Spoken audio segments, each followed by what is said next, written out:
إن الحمد لله نحمده ونستعينه ونستغفره ونعوذ بالله من شرور أنفسنا ومن سيئات أعمالنا من يهده الله فلا مضل له ومن يضلل فلا هادي له أشهد أن لا إله إلا الله وأشهد أن محمدا عبده ورسوله اللهم صل وسلم على نبينا محمد وعلى آله وصحبه أجمعين اتقوا الله حق تقاته ولا تموتن إلا وأنتم مسلمون إنما العلم عند الله وإنما أنا نذير مبين فقال الله تعالى في القرآن الكريم أعوذ بالله من الشيطان الرجيم يا أيها الناس اتقوا ربكم الذي خلقكم من نفس واحدة وخلق منها زوجها وبث منهما رجالا كثيرا ونساء واتقوا الله الذي تساءلون به والأرحام إن الله كان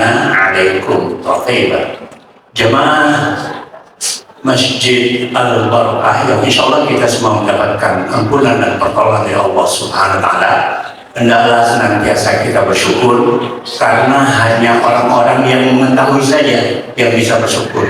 Dia ketahui bahwa dirinya sejak dari dalam perut ibunya, dari dalam rahim ibunda sampai lahir ke dunia dengan umur saat ini sudah sangat banyak nikmat yang diterima, namun tidak bisa satu orang pun untuk menghitung jumlah nikmat tersebut.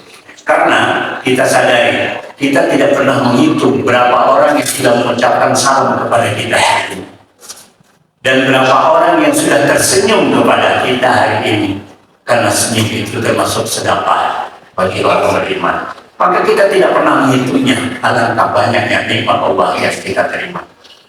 Salawat dan salam insya Allah senantiasa tercurah kepada junjungan kita Nabi besar Muhammad Sallallahu Alaihi Wasallam beserta keluarga beliau, para sahabatnya, dan kita semua yang mau mengikuti apa yang beliau tunjukkan, beliau ajarkan.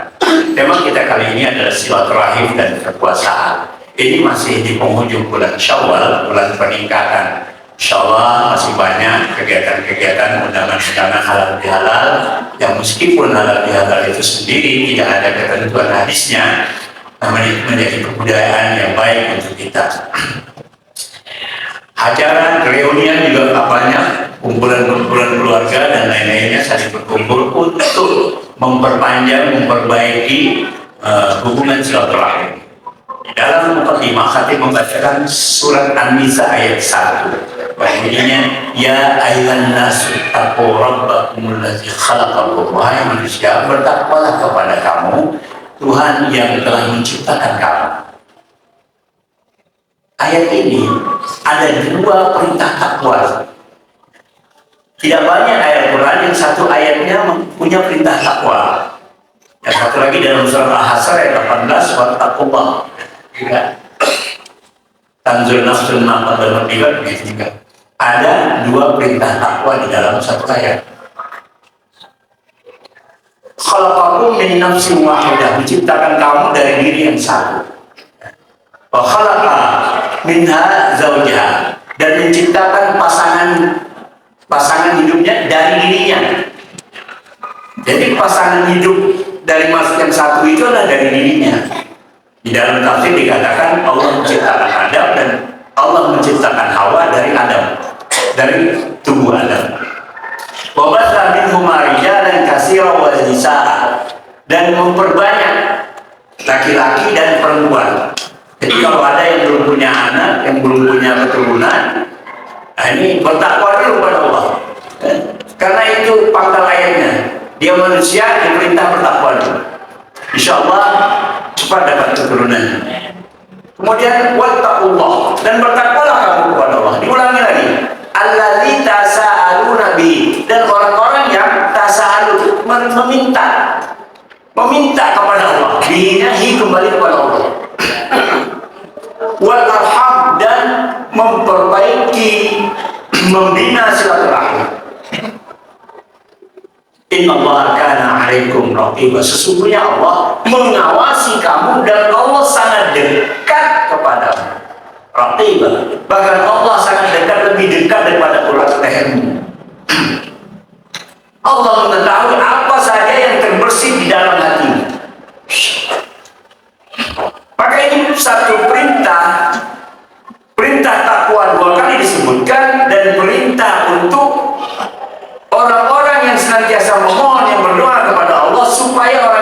memanjangkan silaturahim.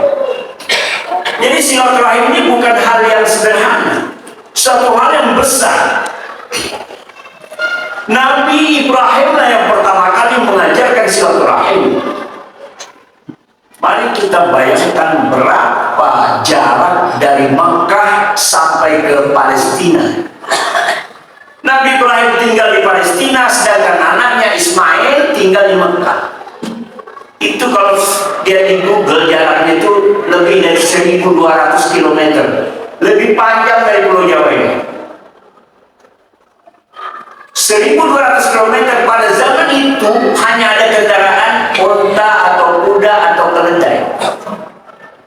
Dari Palestina Nabi Ibrahim naik kuda untuk sampai ke Mekah. Itu mesti berganti-ganti kudanya, beberapa kali ganti kuda. Kalau tidak mati di jalan kuda itu kecapean. Itu dilakukan oleh Nabi Ibrahim. Perjalanan itu lebih dari 10 hari, tergantung cuaca, bisa 2 minggu. Maka Nabi Ibrahim dari Palestina pergi mendatangi anaknya Ismail ke Mekah. Sampai di Mekah tidak sempat masuk ke rumah karena Ismail tidak ada kerja. Balik lagi ke Palestina. 4 tahun kemudian beliau lakukan lagi. Artinya silaturahim ini bukan hanya anak yang harus datang kepada orang tua, tapi orang tua pun mesti datang kepada anak. Ada timbal-timbal balik di sini. Negeri kita punya tradisi mudik, anak yang mendatangi orang tua. Namun Nabi Ibrahim mengajarkan justru orang tua yang mendatangi anak, karena kemungkinan orang tua yang masih sehat, masih kuat, masih mampu, punya semua kemampuan finansial dan lain-lain sudah cukup, jika mungkin anaknya masih berjuang, masih miskin, masih susah mungkin. Maka itulah pelajaran dari Nabi Ibrahim AS. Kalau kita perhatikan, Ibnu Qayyim mengatakan ada 8 pintu surga. Pintu surga yang pertama adalah pintu salat, pintu zakat, pintu puasa, pintu haji, pintu umrah, pintu sedekah, pintu jihad, dan pintu silaturahim. 8 pintu surga. Pintu 8 menurut Ibnu Qayyim adalah pintu silaturahim. Kita tidak tahu nanti untuk masuk surga kita berada di depan pintu yang mana. Kalau kita sedang berada di pintu salat, tapi keunggulan kita adalah puasa atau pintu harayan, maka jaraknya hanya 500.000 km perkiraan. Maaf, bukan 500 km tapi tahun, 500.000 tahun menurut Ibnu Qayyim demikian. Jarak dari pintu ke pintu itu 500.000 tahun. Kalau kita sedang berada dekat dengan pintu silaturahim dan kita memang unggul silaturahim, maka akan cepat masuk ke pintu itu. Jemaah insya Allah akan mendapatkan ampunan dan pertolongan dari Allah SWT. Bentuk silaturahim itu adalah berbuat baik. Tambah banyak pada Lebaran, hari Idul Fitri, orang-orang yang datang, anak-anak yang datang, kita memberi kepada anak-anak. Itu sangat berkesan bagi anak-anak. Dia akan ingat terus kalau rumah bapak itu dapat segini, akan ingat oleh mereka. Itu membuat mendidik mereka untuk tahun depan ketika mereka besar nanti, mereka akan melakukan hal yang sama, kebaikan yang sama seperti bagaimana mereka menerima waktu kecil. Maka hendaklah kita kepada anak-anak senantiasa berbuat baik, memberi contoh yang baik, jangan langsung memarahinya, tapi berilah nasihat-nasihat yang baik kepada anak-anak kita, sebagaimana Nabi Ibrahim pun santun kepada anaknya. Yang kedua, bentuk silaturahim itu membagi warisan. Karena dalam pembagian warisan ada paman yang tidak dapat hak waris, tapi beliau hadir di sana. Kemudian kita memberi dengan uang kerohiman, ya, memberikan untuk kasih sayang. Ataupun bibi, ataupun saudara yang lain yang hadir pada saat pembagian itu, kita tetap memberi. Maka membagi warisan itu termasuk dalam hubungan silaturahim. Yang ketiga, bentuk silaturahim adalah memelihara, meningkatkan rasa kasih sayang dengan mendatangi. Jangan hanya maunya didatangi, hendaknya mau juga mendatangi. Kebanyakan kita maunya didatangi saja, Kalau mendatangi agak malas. Padahal mendatangi itu justru membuat badan kita sehat, badan kita kuat. Karena perjalanan safar yang jauh itu membuat tubuh kita bertahan semakin bagus. Jemaah insya Allah mendapatkan ampunan dan pertolongan dari Allah SWT. Manfaat silaturahmi diantaranya ada 7.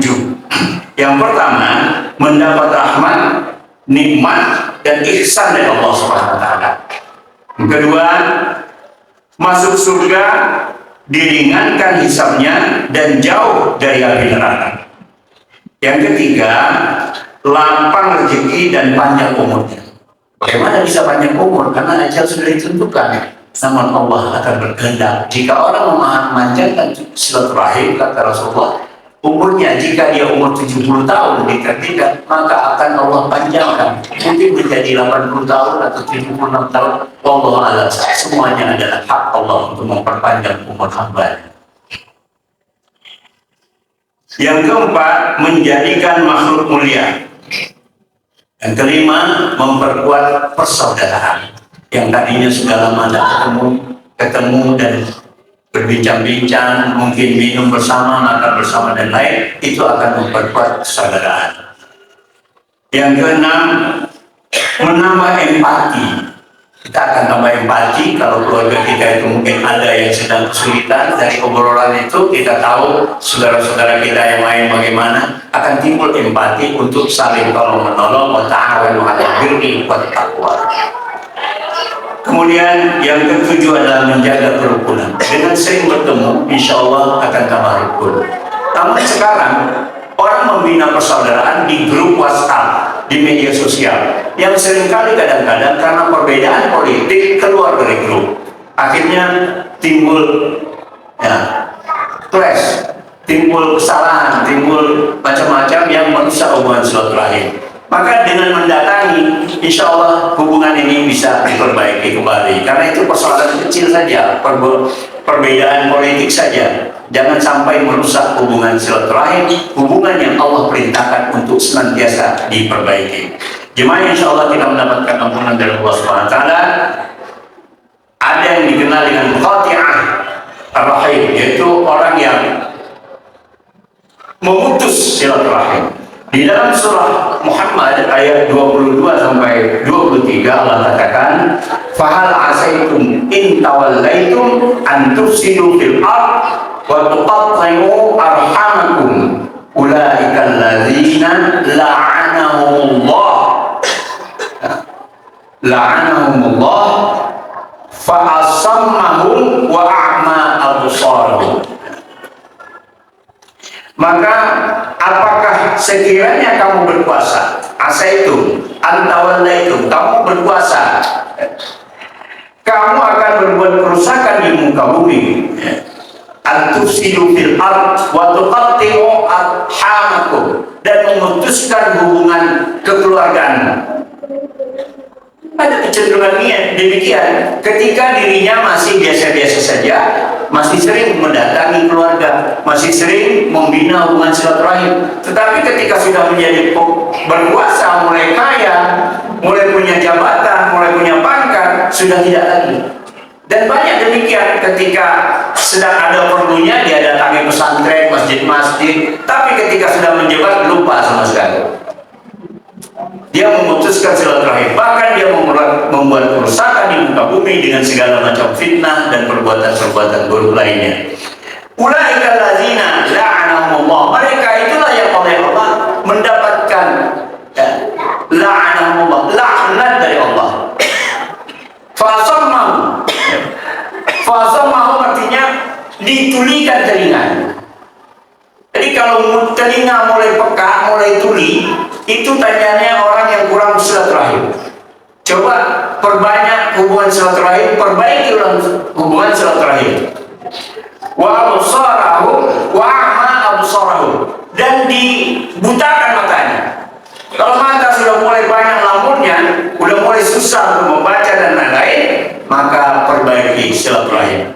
Khutbah ini untuk saya sendiri dan kita semua, supaya kita memperbaiki silaturahim kita, dan ketika kita mempunyai kekuasaan, kita tetap bisa memperbaiki silaturahim. Barakallahu li wa lakum fil Qur'anil karim wa nafa'ani wa iyyakum bima lima fihi wa dzikril hakim wa taqabbal minna wa minkum tilawatahu innahu huwal ghafurur rahim wa qul rabbi ighfir warham wa anta khairur rahimin.